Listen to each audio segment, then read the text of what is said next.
एक तरफ मोदी जी शपथ ले रहे हैं, दूसरी तरफ महाराष्ट्र में घमासान मचा हुआ है।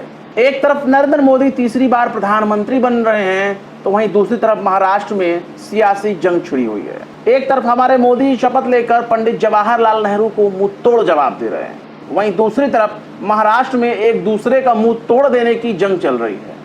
एक तरफ हमारे मोदी जी नेहरू को सबक सिखाने के लिए उनकी बराबरी में तीसरी बार प्रधानमंत्री पद की शपथ ले रहे हैं, तो वहीं दूसरी तरफ तू मैं हो रहा है। भाजपा कह रही है तुम अपना देख लो, वो कह रहे हैं हम अपना ही देख रहे हैं। बीजेपी कह रही है तुम अपना झगड़ा सुलझा लो, अपना घर देख लो, अपने घर को जलने से बचा लो। वहीं दूसरी तरफ सामने वाला कह रहा है कि हमारा घर है, हम देख रहे हैं, हम सुलझा रहे हैं, हम निपटा रहे हैं। मुख्यमंत्री एकनाथ शिंदे बोल रहे हैं कि सब ठीक है, कोई मतभेद नहीं। डिप्टी सीएम देवेंद्र फडणवीस कह रहे हैं कि बिल्कुल ठीक है, सब मजे से है।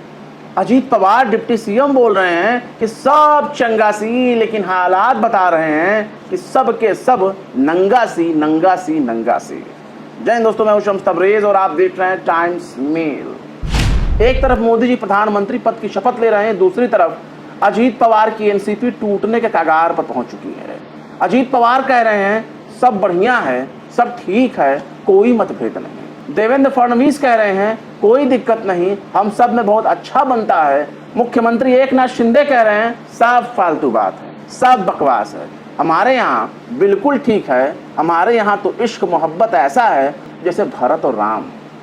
पर साहब, यहाँ भरत और राम की नहीं, यहाँ तो रावण की लंका लगने के लिए तैयार है। पूरी की पूरी रामायण की पटकथा लिख दी गई है जनाब, बस गौर से देखने की तैयारी है। अजीत पवार की एनसीपी का इस बार कोई मंत्री मोदी जी के कैबिनेट में शामिल ही नहीं हुआ। बुलाया गया था, लेकिन अजीत पवार गुट की एनसीपी का कोई भी नेता मोदी जी के बुलावे पर उनके आवास पर ही नहीं आया। अब दिमाग में शक दौड़ गया कि साहब ये नाराजगी का बंटाधार अभी तो नहीं हो गया, क्योंकि अभी 2 दिन पहले ही ये खबर आई थी कि अजीत पवार गुट के 18 से 19 विधायक इस वक्त शरद पवार के संपर्क में हैं, जो एक इशारे पर पूरी की पूरी भारतीय जनता पार्टी, एनसीपी और शिवसेना वाली सरकार को कभी भी गिरा सकते हैं और उद्धव ठाकरे को शपथ दिलाया जा सकता है।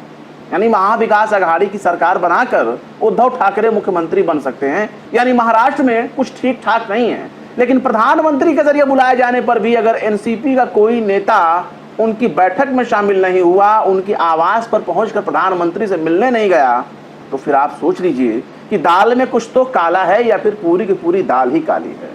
क्योंकि धुआं वहीं से उठता है जहां आग लगी होती है, और आग तो लगी है महाराष्ट्र में, और वो आग ऐसी वैसी नहीं बल्कि पूरी की पूरी लंका ही लगी हुई है। नरेंद्र मोदी जी का ही मजाक बनने लगा कि मोदी जी शपथ ले रहे थे और दूसरी तरफ सरकार गिराने की तैयारी चल रही थी, तोड़फोड़ हो रहे थे। वो तोड़फोड़ जिसके लिए अभी तक सिर्फ भारतीय जनता पार्टी ही माहिर मानी जाती है, वही तोड़फोड़ अब दूसरे दल बीजेपी के साथ कर रहे हैं। आखिर इस घमासान के पीछे क्या वजह है? क्या वाकई अजीत पवार ये चाहते हैं कि हमें कोई भी ना कोई बहाना मिल जाए कि हम मोदी जी से अलग हो जाएं, बीजेपी से अलग हो जाएं और वापस अपने चचा जान के साथ अपनी अलग सरकार बना लें, जिसमें हम भी खुश रहें और हमारे चचा भी खुश रहें? किनारे लगा दें बीजेपी को, किनारे लगा दें मोदी जी को। 4 तारीख को जब लोकसभा चुनाव का रिजल्ट आया तो पता चला चचा शरद पवार से बगावत करने वाले अजीत पवार को बहुत नुकसान हुआ। उन्हें सिर्फ 1 सीट ही हाथ लगी, और 1 सीट हाथ लगने की वजह से उनका एक ही नेता चुनकर संसद में पहुंच रहा है। लेकिन वो चाहते हैं कि मोदी जी अपने कैबिनेट में उनके एक नेता को जगह दे दें। मोदी जी की तरफ से एक राज्य मंत्री पद का ऑफर भेजा गया था, ये आइए हम आपको राज्य मंत्री बनाते हैं।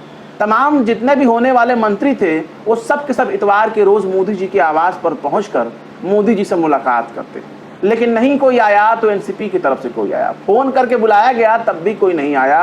आखिर इनके मंत्री बनने क्यों नहीं जा रहे हैं? कहीं ऐसा तो नहीं कि अजीत दादा खेल खेल रहे हैं, अब सरकार से अलग होने का बहाना खोज रहे हैं, वापस चचा के गले लगकर नई सरकार में डिप्टी सीएम बनने की तैयारी कर रहे हैं?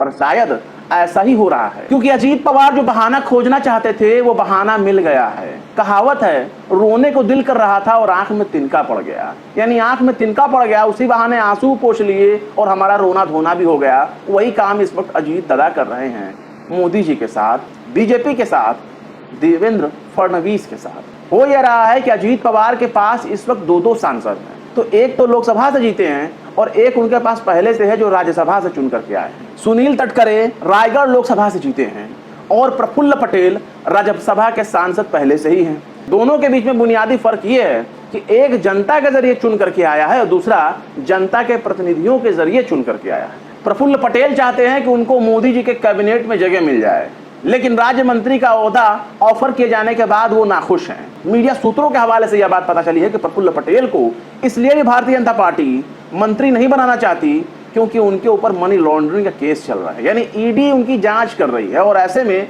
जांच वाले नेता को बनाना ठीक नहीं है, वरना इसे भी वॉशिंग मशीन का नाम दे दिया जाएगा। लेकिन ये बात भी हम तुक्के में नहीं कर रहे हैं, ये एनबीटी नवभारत टाइम्स ने अपने सूत्रों के हिसाब से बताया है कि भैया बीजेपी ही नहीं बनाना चाह रही है इनके मंत्री को क्योंकि उसके ऊपर मनी लॉन्ड्रिंग का केस चल रहा है। लेकिन अजीत पवार ने भी आकर बीच में सफाई देनी शुरू कर दी कि नहीं भाई, हमारे बीच में कोई मतभेद नहीं है, सरकार में, मोदी जी में, बीजेपी में हमारे में कोई मतभेद नहीं है, सब बढ़िया है, बिल्कुल फिटफाट है, कोई दिक्कत नहीं है। वो कहते हैं कि हमें राज्य मंत्री पद नहीं चाहिए, हमें तो कैबिनेट मंत्री चाहिए मोदी जी वाला।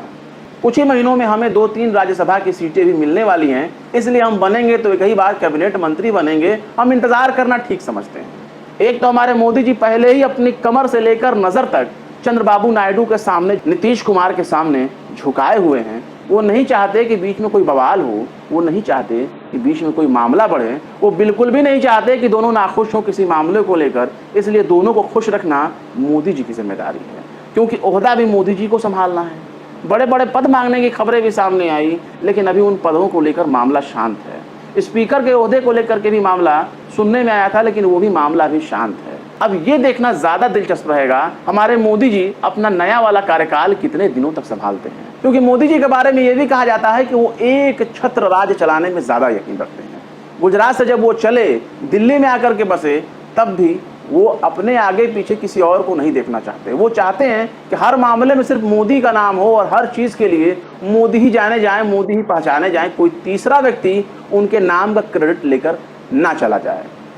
लेकिन गठबंधन में ऐसा नहीं होता। तो अब की बार मोदी सरकार नहीं, गई मोदी सरकार, अब सिर्फ एनडीए की सरकार। तो मोदी जी अब एनडीए कर रहे हैं और एनडीए की सरकार बता रहे हैं, लेकिन सवाल ये है कि मोदी जी के पास एनडीए या किसी गठबंधन में सरकार चलाने का अनुभव है नहीं। मोदी जी के अपने ही तेवर होते हैं, मोदी जी की अपनी ही आंखें अलग अलग तरीके से लाल हुआ करती हैं। लेकिन ये लाल आंखें क्या गठबंधन के सहयोगी बर्दाश्त कर पाएंगे? क्या इन लाल आंखों को देखकर गठबंधन के सहयोगी अपना गुस्सा शांत कर पाएंगे? क्योंकि यहाँ दो चीजें हैं, गठबंधन के सहयोगी अगर नाराज हो गए तो मोदी जी की सरकार उलट जाएगी, पलट जाएगी, गिर जाएगी। फिलहाल क्या कहेंगे इस मामले में कमेंट बॉक्स में जरूर बताएं। फिर मिलते हैं किसी और वीडियो में एक नई खबर के साथ। शम्स तबरेज को दीजिए इजाजत। जय हिंद। अगर अभी तक आपने हमारे चैनल टाइम्स मेल को सब्सक्राइब नहीं किया है तो जल्दी से सब्सक्राइब कर दें और बेल आइकन भी प्रेस कर दें।